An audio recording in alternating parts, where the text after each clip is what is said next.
Labas vakaras, gerbiamos damos, gerbiami džentelmenai. Sveikinu visus susirinkusius į istorijos šaltinių rinkinio Klaipėdos problema pristatymą. Šaltinių rinkinio sudarytojas daktaras Algimantas Kasparavičius. Ir norėčiau pristatyti tiek patį sudarytoją, tiek ambasadorių Alfonsą Eidintą. Taigi, daktaras Algimantas Kasparavičius, pasižymėjau, kad kilęs iš Telšių. Šiai temai, aš manau, svarbu. Taip pat yra 10 mokslo knygų monografijų, studijų, šaltinių, rinkinių autorės, bendraautorius ir sudarytojas. Ir Lietuvos istorijos instituto vyresnysis mokslo darbuotojas. Profesorius, habilituotas daktaras, diplomatas, rašytojas ir dar turbūt galima vardinti daug, Alfonsas Eidintas.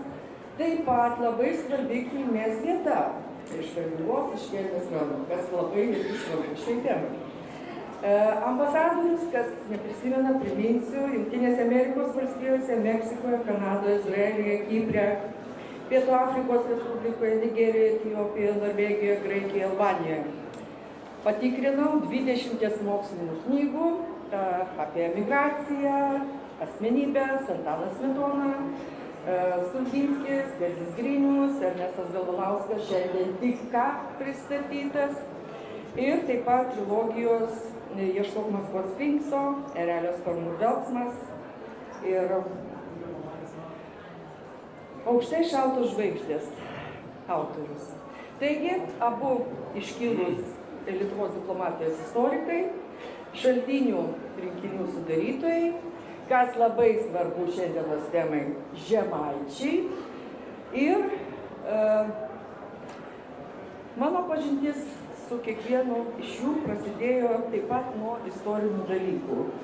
Su profesorium Alfonsu Eidintu nuo Lietuvos valstybės tarybos protokolų skaitymo ir studijavimo, o su daktaru Algimantu Kasparavičium nuo 400 puslapių knygos, kuri vadinasi Didysis X Lietuvos užsienio politikoje skaitymo ir analizės.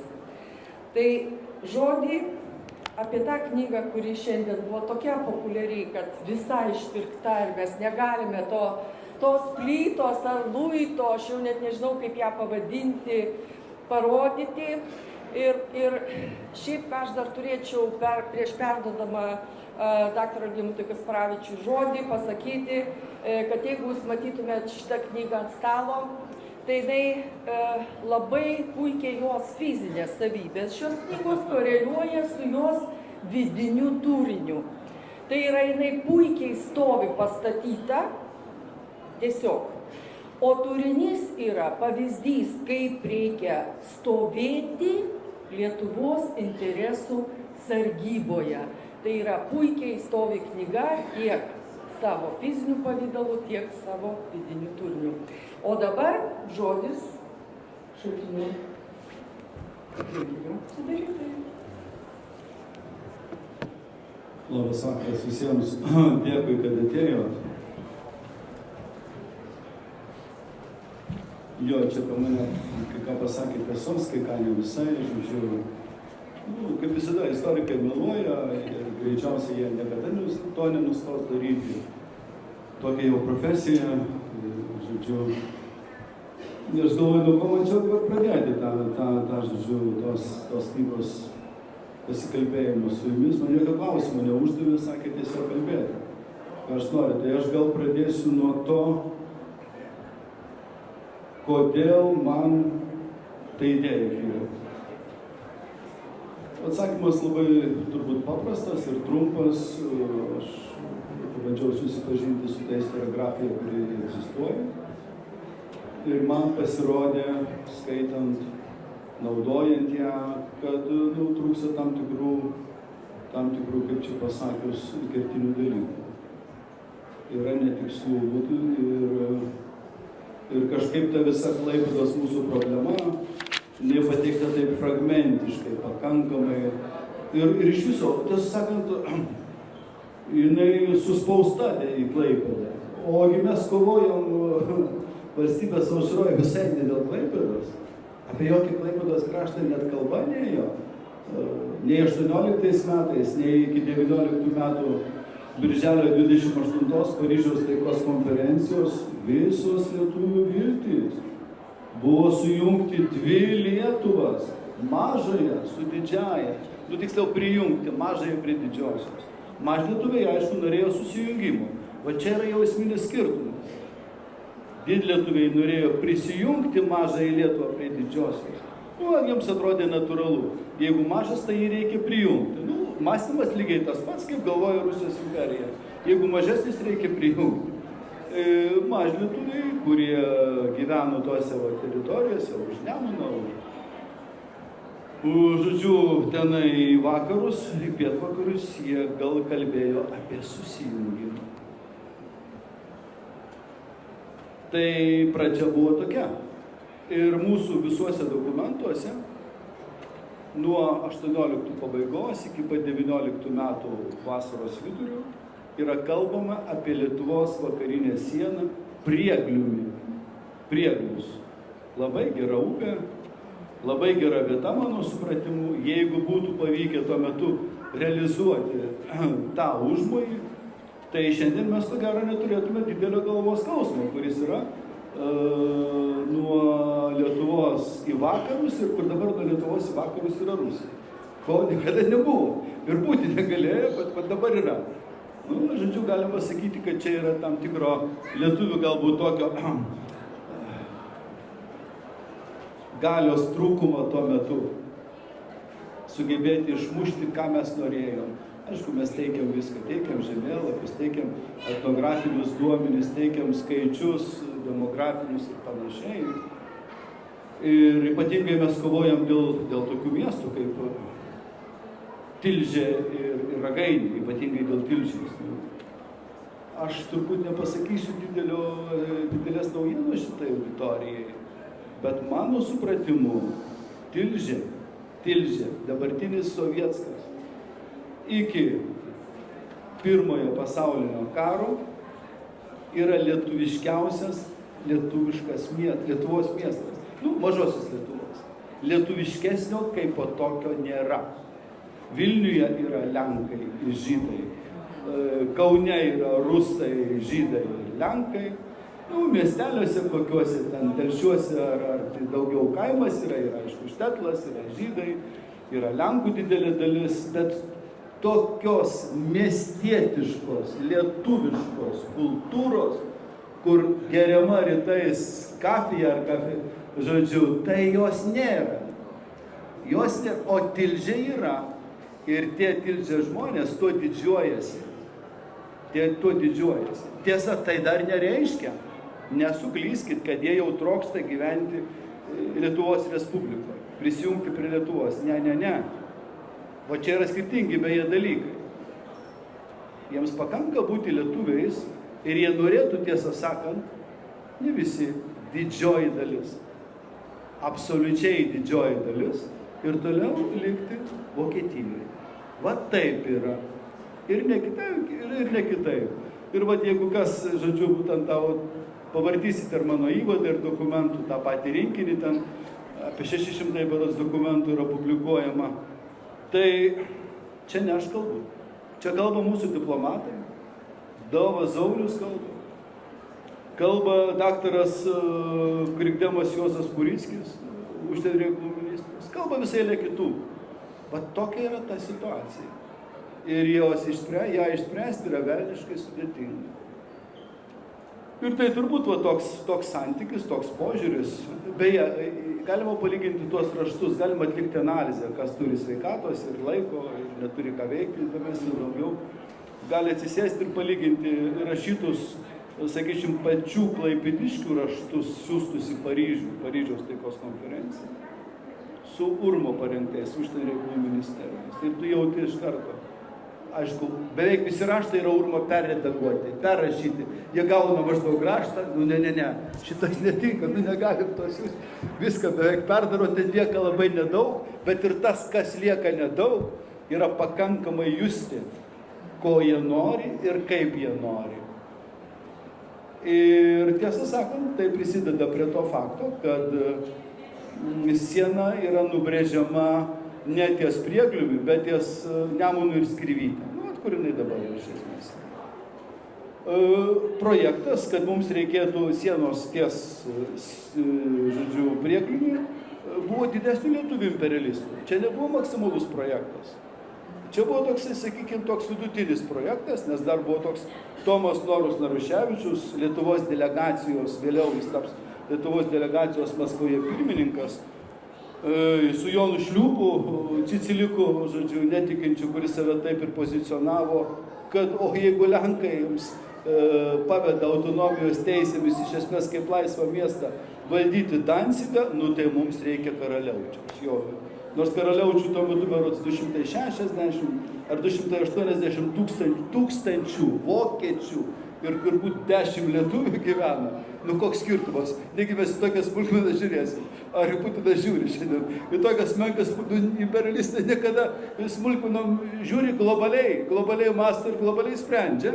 Aišku, tai nebuvo originali idėja, tai buvo carinės imperijos, Rusijos užsienio reikalų ministro Sazonovo, Sergejaus Sarzonovo projekto skečas, apmatai, kurie buvo perėję per lietuvių rankas, jie tą matė, žinojo ir pritaikė savo poreikiams. Kai nebeliko Rusijos imperijos, galima kažką paveldyti iš to krepšio. Aišku, Britai, Prancūzai žiūrėjo, kur yra Rusijos imperija ir kur yra Lietuva, bet to dar nepripažinta. De jure neturi jokio pripažinimo, yra skirtinga spalva, nuspalvinta teritorija žemėlapyje, bet jos likimas dar neišspręstas, nei 19, nei 20 metais. Iki pat 22 metų gruodžio 20 dienos, jinai tiesiog taip kabo ore, ir aišku, nebuvo jokios logikos tikėtis, kad Paryžiaus taikos konferencijoje tie susirinkę didžiokai Versalio rūmuose ims ir atiduos nepripažintai respublikai, kuri tuo metu traktuojama kaip laikina. Amerikos prezidentas Woodrow Wilsonas sako tiesiai, tai yra Rusijos imperijos šventa žemė, dokumentai parašyti. Panašiai masto Clemenceau, Lloyd George'as biški masto geriau, bet nedaug. Ir jiems, ta prasme, iš Rusijos, iš Vokietijos suvereniteto išima tą gabaliuką, tą apendiksą, kuris vėliau yra gauna taip vadinamą Klaipėdos krašto pavadinimą. Ir jau tada prasideda tik tai kova dėl Klaipėdos krašto, tiesa ir ne iš karto, nes dar ir 19 metų rudenį dar yra entuziastų, kad tie mūsų vakarų sąjungininkai, kaip ir šiandien Trumpas, prancūzas arba rytoj Starmeris kviečia, vėl apgaudinėja. Jie mums mažai iš Vokietijos paėmė, ką mums turėtų perduoti, reikėtų daugiau atimti, Ir tas prablaivėjimas ateina gerokai vėliau. Kai jau ten mes tą gabaliuką gaunam, po to taip vadinamo sukilimo, aišku, jokio sukilimo nebuvo ir būti negalėjo, tai čia yra iš esmės, aš drastiškai pasakysiu, čia yra Krymas. Putinas irgi nėra originalus. Negalvokit, kad Putinas yra didis mąstytojas. Jis tiesiog perskaitė lietuviškus projektus 1922 metų lapkričio sukirbimo ir juos sėkmingai pasinaudojo daugiau mažiau. Bet kai mes gaunam tą teritoriją, sakysim, 23 metais mes įvedam de facto lietuvišką valdymą, de facto, ne de jure. De jure tai bus tik tai gerokai vėliau, 24-25 metai. Ir jau mes turim, kad aš ten rašau, balandžio 6 dieną pirmas susirėmimas su vietinė bendruomenė ir 2 vokiečiai nušauti lietuvių policininkų, kurie drebančiom rankom bando išvaikyti minią ir netyčia praktiškai nušauna 2 darbininkus, o minia, vokiškai rėkia, skanduoja, tie stovi grandinė jauni kareivėliai ir tiesą sakant, jiems nėra lengva su to susitvarkyti. Tai va toks mano trumpas epizodas ir dar ką aš turbūt čia pirmų savo to, čia neužimsiu daug laiko, ir dar ką man norėjo parodyti, norėjosi šitą knygą parodyti, kad lietuvių kova dėl Klaipėdos, jau dabar dėl Klaipėdos, nesibaigė ir po 39 kovo 22 dienos. Lietuvos urmas, prezidentūra, pasiuntinybės, konsulatai toliau seka visą reikalą, galim sakyti taip, laiko ranką ant Klaipėdos pulso ir laukia tos progos, derasi su visais, su rusais, su prancūzais, kas tik tai, prancūzai nelabai kalba, rusai noriai kalba, jūs maždaug ploja per petį, nesirūpinkit. Sumušim Hitlerį, atiduosim Klaipėdą ir dar daugiau. Daugiau netidavė. Atidavė tik tą, ką mes jau turėjome. Tai pradžia tokia mano. Tai dėkojame sudarytojui. Tai buvo žvilgsnis, ką sudarytojas norėjo mums parodyti. O aš Sėdinto norėčiau paklausti, o ką mes pamatėm? Ar tą patį, ką norėjo sudarytojas parodyti, ar vis tik tai kažką kitą? Ačiū, Sandra. Aš tik norėčiau irgi savo biografiją pataisyti, kurią čia jūs papasakojot.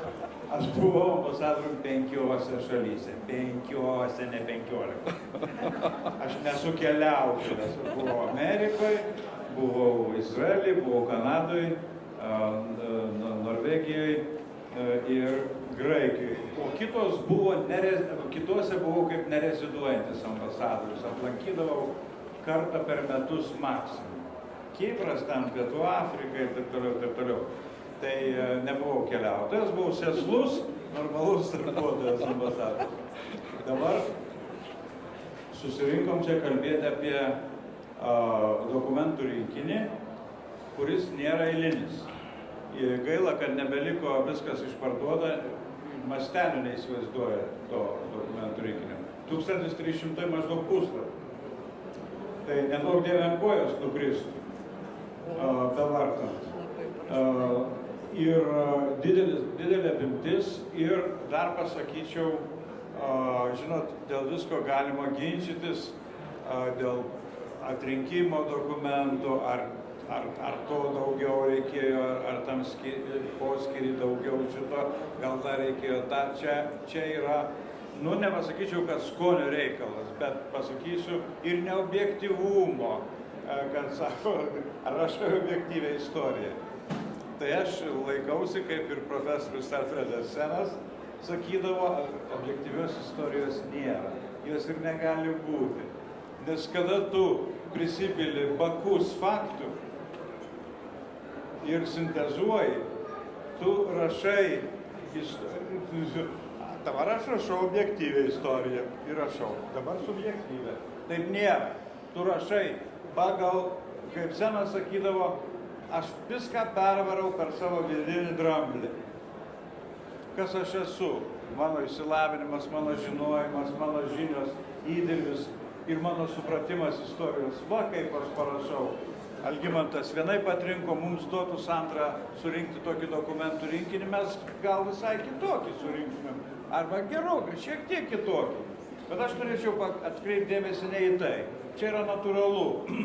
Norėčiau jūsų dėmesį, kada gilinsitės į šitą problemą, atkreipkite dėmesį į tai, kas yra Kasparavičius. Jūs net nepažįstat jo. Jis yra 14 monografijų autorius. Jis yra parašęs 10 straipsnių. Ir aš įtariu, taip sveikai įtariu, kad jam atsibodo tą patį per tą patį jau rašyti. Mes rašom, pakartojam, nes jau ką parašėm prieš 10 metų, kebra užmiršo. Reikia parašyti naują knygą ir interpretuoti tos faktus, nors čia juokauju.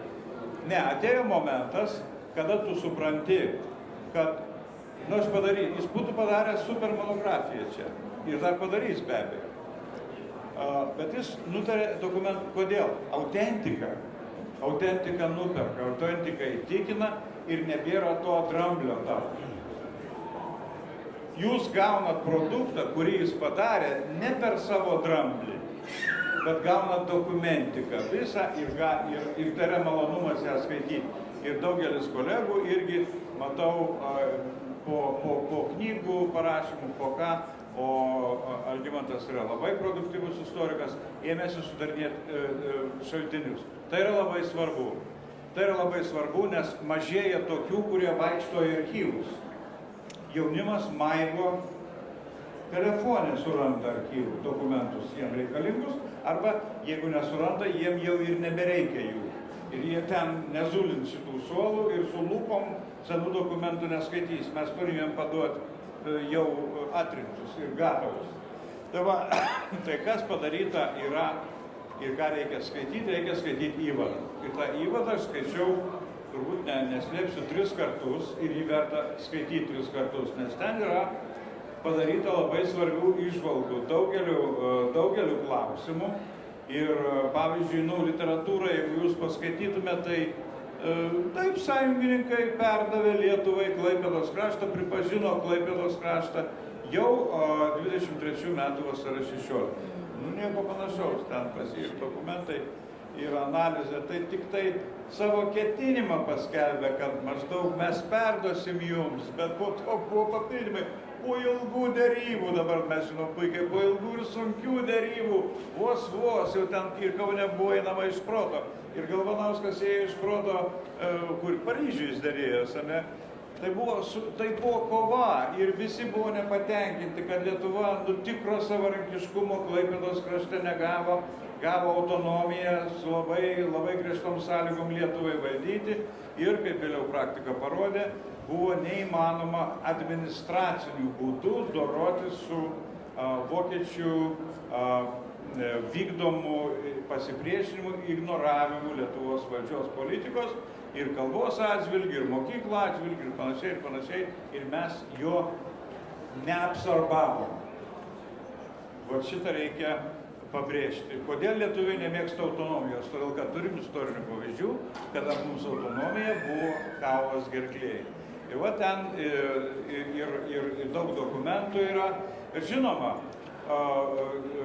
tai šitas įvadas tai yra, sakyčiau, labai didelis. Ir matosi, kad jis irgi perrašytas buvo ne vieną kartą ir ten autorius, sudarytojas, jis suskirsto tą Klaipėdos reikšmę ir dokumentus pagal, sakykime, svarbą santykiuose su kitom šalim, net su Čekoslovakija yra išskirta. Suprantat, jūs gaunat tokį vedlį, kaip po tos 1300 puslapių braidyti, eiti ir ko ieškoti, nes dokumentai, žinot, kada mes publikuojam dokumentus, mes paprastai jų nekarpom. Ir vienam dokumente yra atsakymai į 3 problemas. Ir tu gauni, skaitai kokius nors buhalterinės straipsnius visiškai ne prie ko, bet pirmas straipsnis yra tau labai svarbus. Tai čia yra, man atrodo, labai didelė tos ne tik tai dokumentų surinktų ir publikuotų vertė, bet ir įvadas, sakyčiau, labai svarus įvadas ir duodantis mums supratimo, kokia vis dėlto mūsų buvo trapi situacija, kaip mes sunkiai tą kraštą gavom ir būtent, nors tuo pačiu metu aš rašiau knygą apie Galvanauską premjerą ir jis ten buvo svarbus ir toj knygoje yra dokumentų apie jį. Vis dėlto to svarba dar svarbiai pasimatė, kaip ant ko kapojo Galvanauskas, būtent skaitant tos autentiškus dokumentus, kurie yra publikuojami. Buvo labai nelengva ir netgi buvo idėjų mesti viską ir atsisakyti šito krašto, nes tu faktiškai nevaldai. Tu jį gauni, bet tu jį nevaldai jo pagal tą autonomiją. Ir vis dėlto buvo pasiekta bent to, kas buvo pasiekta, ir tai labai svarbus žingsnis. Aš manyčiau, kad Arūnas Vyšniauskas čia sėdi irgi kolega, tai juk patys įdomiausi puslapiai tai yra mūsų sienų formavimasis. Valstybė taip, vidinę administracinę aparatą tu gali maždaug sustatyti gana greitai, bet užfiksuoti valstybinės sienas, jas nubrėžti, nužymėti ir įtvirtinti sutartim, va čia ir man atrodo yra to dokumentų rinkinio svarba, kadangi jis iškelia ne tik komplikuotumą, bet ir tuos klausimus, kurių dalis, taip sakant, atsispindi ir mūsų dienų dar pagrasinimuose, priminimuose, kad galėjot ir neturėti to Klaipėdos kraštą ir taip toliau, ir mūsų diskusijose. Labai ačiū ir kviečiu tikrai, kaip sakant, paskaityti, jau nebėra pardavime, tai ką čia įdė. Noriu pasakyti. Ačiū. Tai dėkoju ambasadoriui Alfonsui Eidintui. Ir aš vis tik tai kaip pedagogas pagal išsilavinimą ir ilgametis istorijos mokytojų rengėjas norėčiau patikslinimo iš šaltinių leidinio sudarytojo vienu labai svarbiu klausimu. Kadangi aš tokių klausimų jau gavau iš istorijos mokytojų, tai aš norėčiau, kad tiesiog sudėti būtų taškai ant i. Ir man pačiai labai svarbus tas klausimas yra, nes kaip tik mūsų šaltinių blokas buvo apie Klaipėdą antram ture istorijos olimpiados ir dėl to tiesiog tas klausimas labai aktualus, tiesiog gyvenime labai aktualus. Taigi, iki šiol istoriografijoje buvo, nukalta tokia klišė, kuri yra visuose, beveik nebejoju visuose 110% Lietuvos istorijos vadovėliuose, kad 1923 metų vasario 16 dieną ambasadorių konferencija perdavė Klaipėdos krašto suverenumo Lietuvai. Pripažinkim, vadovėliuose visur juodu ant balto yra taip parašyta. Tai kaip dabar reikėtų po šio šaltinių rinkinio išleidimo pertraktuoti šitą suverenumo perdavimą? Tai yra, kokia dabar turėtų būti formuluotė mokyklinėse Lietuvos istorijos vadovėliuose? Tai matai, čia kolegė yra ne tik tai mokyklinėse vadovėliuose, šitą tezė, pozicija dominavo didžiumoje lietuviškos istoriografijos. Lietuviškos istoriografijos, akademinių leidinių, straipsnių, monografijų. Vienas žmogus buvo suabejojęs, kiek aš dabar atsimenu iš atminties, man atrodo, Česlovas Laurinavičius, jis taip sakant, jis maždaug parašė, kad neaišku yra. Jis jau ėjo teisingai likvėjo neaišku. Bet pradėjau žiūrėti dokumentus, ten viskas pakankamai aišku, man atrodo.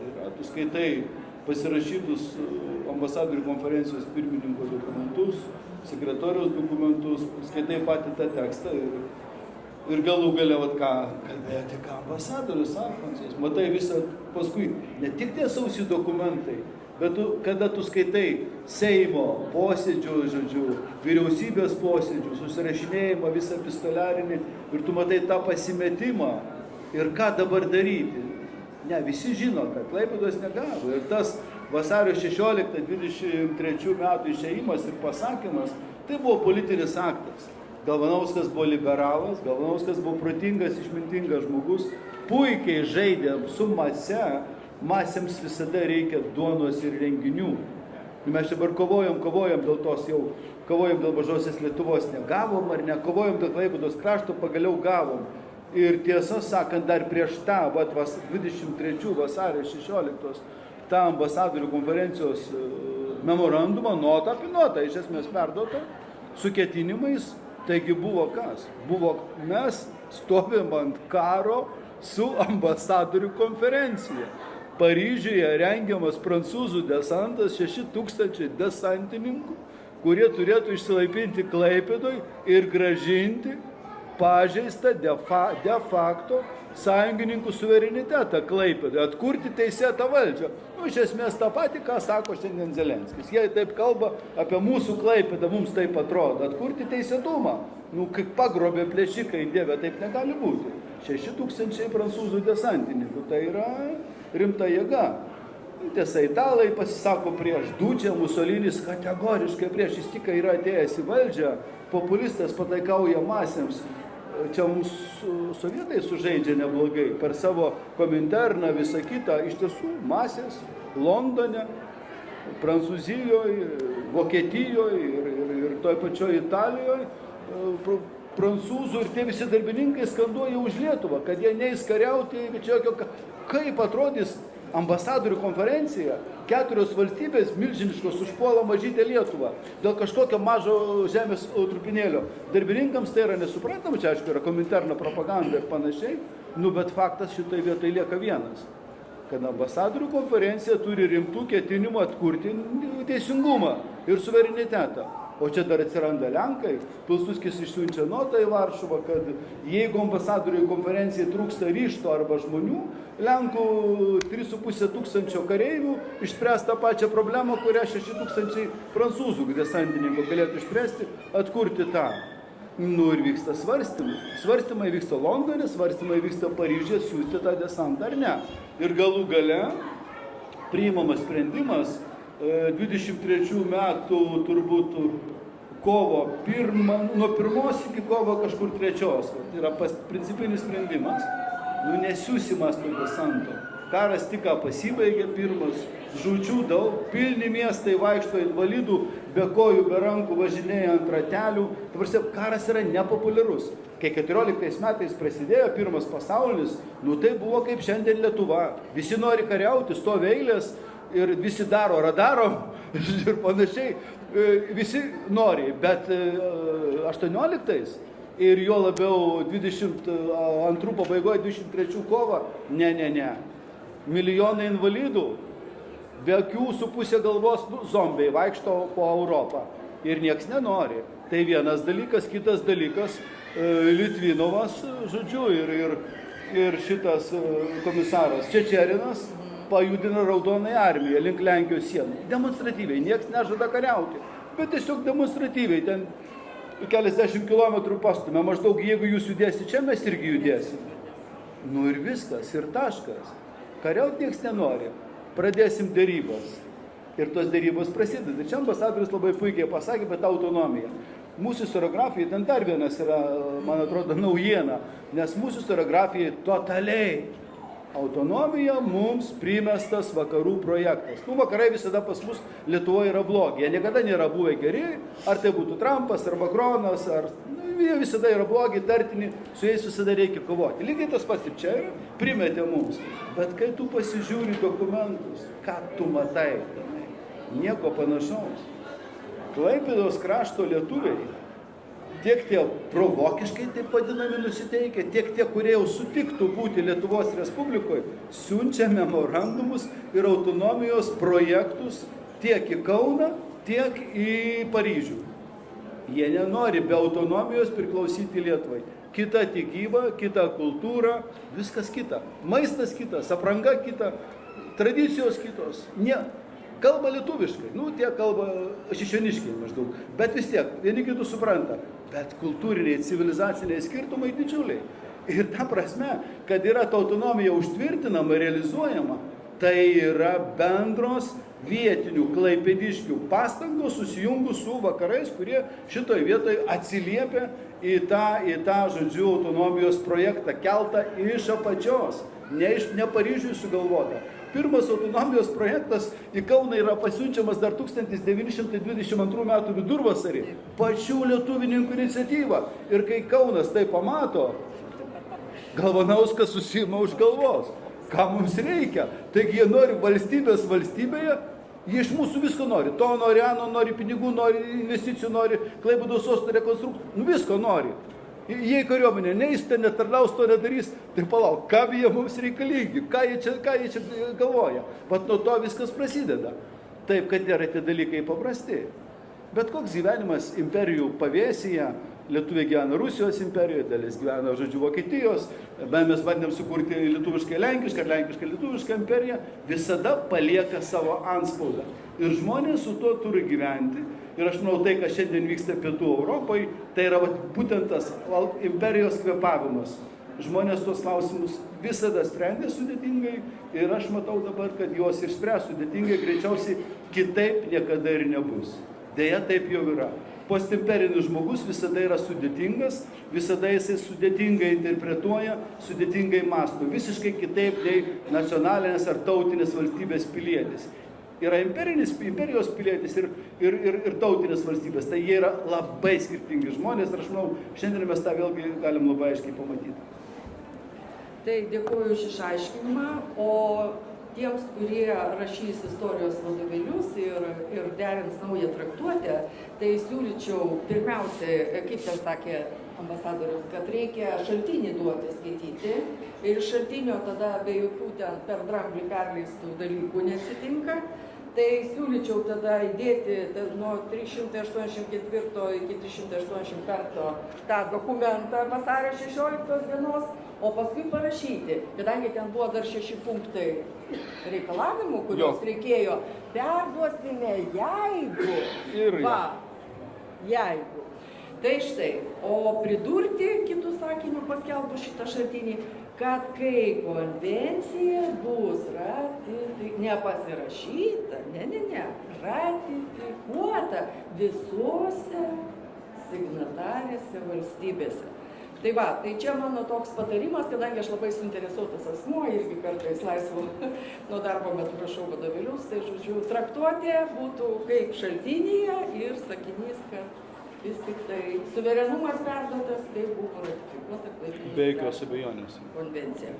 Na ir kadangi laikas, kaip ten pašnekovai, turi visada ką pasakyti ir laikas mūsų bėga nenumaldomai, aš vis tiek dar po vieną klausimą norėčiau tokį patį užduoti abiems šio vakaro pašnekovams. Tai vis dėlto, kaip šis šaltinių rinkinys keičia mūsų požiūrį į Lietuvos Lenkijos, Lietuvos Vokietijos, Lietuvos Didžiosios Britanijos, Lietuvos ir Prancūzijos ir Lietuvos Japonijos santykius. Keičia, nekeičia, jeigu keičia, tai kaip? Jo. Žodžiu, ar keičia ar nekeičia, tai čia klausimas nuo to, kas žiūri ir kaip mato. Tai mano supratimu turėtų keisti, aš taip pasakyčiau, turėtų keisti. Pirmiausia, požiūrį dabartinės mūsų visuomenės, tokį istorinį požiūrį į Lenkiją, kad ir šiuo atveju kalbant apie Klaipėdos problemą. Nes vėlgi irgi toks štrichas yra įkaltas beveik visuose, nežinau, kiek mokykliniuose vadovėliuose, bet istoriografijoje tai tvirtai, kad mes maždaug tą sukilimą organizavome iš esmės vos tik tai nenorėdami pasipriešinti Lenkijai ir kad mes šitoje vietoje, Klaipėdoje su Lenkija to tokio bendro supratimo nebuvo. Tiesą sakant, tiesa yra sudėtingesnė. Negalėčiau pasakyti, kad nėra visai taip, ne, bet pati tiesa yra sudėtingesnė. Bendras, tuo metu, kai mes rengėmės tik tai žygui į Klaipėdą, Klaipėdoje veikia Lietuvos vyriausybės atstovai. Ten jie keičiasi, Dimša, ten kitas ir panašiai. Ir jie kontaktuoja su Lenkijos konsulatu Klaipėdoje. Ir jie mato vieną, aš nesileisiu detalės, smulkinamas punktais, bet jie mato vieną labai paprastą bendrybę, kas juos abudu vienyje, ir jie abudu, žodžiu, susišneka. Kad ko jau ko, ir Lietuvai ir Lenkijai būtų nenaudinga, jeigu Klaipėdos krašto gyventojai, kažkaip jie išsikovotų per tautų sąjungą, per didžiąsias valstybės, teisę į apsisprendimą. Paradoksaliai skamba, ar ne? Nes jeigu jiems duosi valią balsuoti, apsispręsti, tai čia nebus ne tik Lietuvos, čia ir jokios Lenkijos niekada nebus. Čia bus ta pati senas, geras Deutschlandas. Ir niekas daugiau iš čia neišeina. Kaip tu besuksi, kaip tu nesuksi. Kito kelio čia. Ir čia yra bendras sutarimas. Ir žodžiu, tai iš esmės tam tikrą prasme, akumuliuoja tam tikrą bendrą veikimą Lietuvos įgaliotojo atstovo Klaipėdoje su Lenkijos konsulu. Tai yra fragmentiškas, nenuoseklus veikimas toksai, bet fragmentiškas, kada jie abudu pasisako arba veikia skirtingais instrumentais prieš bandančius Klaipėdos krašto gyventojus, vokiečius ir lietuvius jungtis į tokias į Vokietiją orientuotas politinės jėgas partijas, kurios tą kraštą bandytų grąžinti Vokietijai. Va čia yra bendras sutarimas. Kas, manyčiau, žodžiu, mūsų istoriografijai buvo praleista, žodžiu, priešais, bet kai kur, nežiūrint, kad esam priešais, galime rasti ir tam tikro bendro veikimo. Dar kas žodžiu, yra tokio naujo, tai manyčiau, kas vėlgi, aš apie tai esu rašęs, tai savo 38-39 metai apie neutralitetą, tai kur Lietuva atsiduria 38-39 metais su taip vadinamu Klaipėdos kraštu, labai trumpai. Mes esam daug investavę. Tubelis, ambasadorius profesorius yra daug apie jį rašęs ir aš suprantu, jis yra toks stiprus Tūbelio simpatikas, aš irgi esu nemažas jo simpatikas, tai yra vienas iškiliausių tarpukario Lietuvos premjerų, turbūt, gal ir su šiandieniniais premjerais jis visai gerai, man atrodo, stovėtų. Tai Tūbelis yra kažkur pasakęs, kad mes investavom, dar čia iki jo dėl tos didžiosios ligos, apie 100 milijonų. Tai šiandieniais pinigais, kiek reikėtų tų nulių pridėti, aš nežinau, bet tai būtų turbūt, reikėtų skaičiuoti, kaip kur būtų jaučia milijardą ir ne vieną. Investicijos yra didžiulės, bet rezultatas yra pakankamai mizernas. Tiem sakiniais, kai tik tai 33-34 metais užsidega tas nacionalistinis sąjūdis, nacistinis, nacionalsocialistinis sąjūdis Vokietijoje, jis labai natūraliai, per Tilžę, per Ragainę atsiduria ir taip vadinamam Klaipėdos krašte. Ir situacija praktiškai tampa nevaldoma visiškai, absoliučiai. Iki tol jinai, ta prasme, sunkiai buvo suvaldoma, buvo ginčijamasi dėl viso, ištisai buvo ginčijamasi dėl statuto ir dėl konvencijos turinio. Kas ten parašyta ir kaip reikia perskaityti. Nes vokiečiai matė vienaip, ir tų dokumentų signatarai lietuviai matė kitaip. Ir čia ambasadorius gerai pasakė. Tik aš dar perfrazuosiu. Problema buvo ta, kad lietuviai gavo teisę politinės problemas spręsti administraciniu keliu. Kaip tu politinę problemą, ideologinę politinę išspręsi administraciniais svertais. Turi tada arba kirpti kažką, arba bausti, arba paleisti tada. Ir tada turės jau politinį rezultatą kitą. Dabar tas dokumentas, autonomija suformavo problemą iš esmės neišsprendžiamą ir rezultatas buvo tas, kad 38 metais iš esmės Stasio Lozoraičio vyresniojo ministro tuometinio prieš patiem atsistatydinant, išvada yra tokia, kad mes nevaldom situacijos. Dar iki 309 kovo 22, 308 lapkritis, gruodis po Seimelio rinkimų viskas. Amen, ate. Vokiečiai nebesikalba. Vokiečiai Berlyne nebepriminėja Lietuvos pasiuntinio. Neįsileidžia absoliučiai. Praktiškai jis ateina ir išeina. Apie Klaipėdą jokių kalbų nėra. Ir tai tęsiasi iki 39 kovo 15.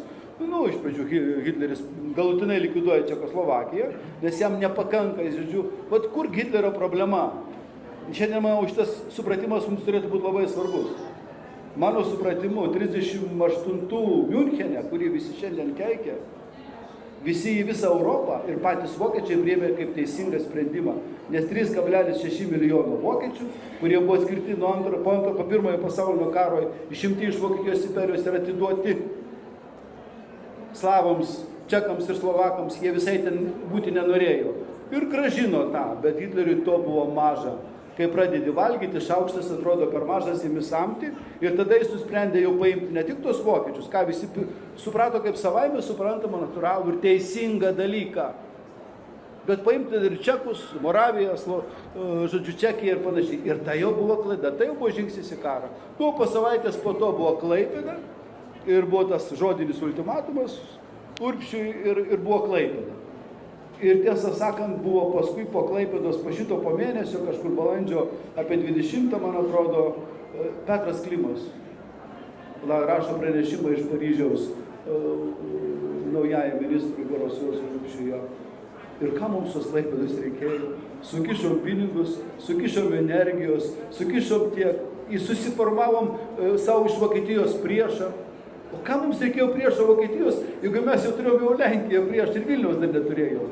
Dabar turim du priešus, neturim nei Vilniaus, nei Klaipėdos ir turim du priešus ir dar neaišku kaip santykiai su Rusija. Visiškas aklygatvis, nebėra kur eiti. O dar aš prisiminiau dar tą dalyką, kas yra nauja dar. Taigi, Vilnius ir Klaipėda, trumpai, dviem vėlgi sakiniais. Iš esmės, Klaipėdos prisijungimas, iš viso kova dėl didelės mažosios Lietuvos, kova dėl sienos priegliumi, mums iš esmės galima sakyti 19 metų balandį kainavo Vilnių. Nes 19 metų kovo pabaigoje Lietuvos generalinis štabas Kaune pradėjo rengti žygį, projektą, mūšio, karo projektą su bolševikais, kaip išmušti bolševikus iš Vilniaus. parengtas Škirpos ir kitų projektas. Žygio su vokiečiais iš Kauno į Vilnių. Vokiečiai svarstė ir galvojo, bet iki 19 metų balandžio 16 ar 15 Paryžiaus taikos konferencija vyksta be vokiečių. Tarėsi tik tai sąjungininkai, kurie karą laimėjo. Balandžio ten 15 ar 16, dabar bijau pamuluoti, yra pakviečiama vokiečių delegacija ir parodoma, ką jie turės pasirašyti. Ir ten vokiečiai pamato, tame tarp ir lietuvių notas, ir ko lietuviai reikalauja – sienos ties priegliumi. Lietuviai iš vokiečių ima paskolas finansinės, vokiečių kariuomenė 19 metais laiko frontą su bolševikais ir lietuviai nori gabalo Vokietijos. Ir dabar dar lietuviai rengia Kaune projektą su vokiečių kariuomenė užimti Vilnių, išmušti bolševikus iš Vilniaus. Vokiečiams toks planas visai nepatinka. Jie iš karto deda ant to paskutinio plano kryžių, to pasinaudoja generolas maršalas Pilsudskis. Balandžio 19 nuo Lydos Gardino šuolis į Vilnių, problema išspręsta iš esmės. Paskui ten buvo, bet buvo kartą ir visiems laikams. Taip, kad ne visada daug yra gerai. Ir vis tiek privalau suteikti žodį po pačių klausimų. Aš kaip senas pedagogas suprantu, kad jūs jau pavargot, kad reikia poilsio užtarnauto, nes vakaras jau.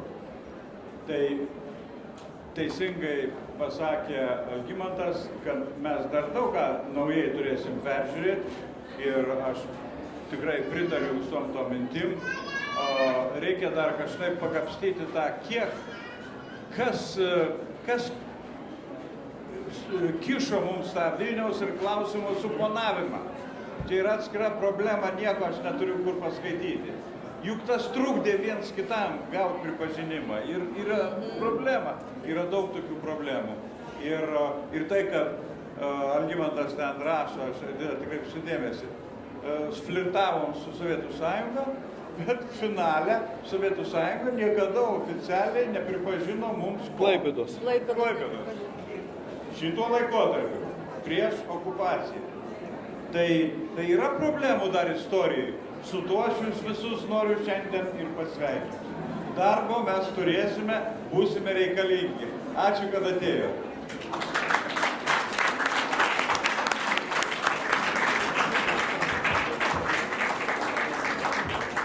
Tai dėkojame visiems susirinkusiems ir, kaip ten sakoma, laukite antro leidimo, nes pirmas jau išpirktas.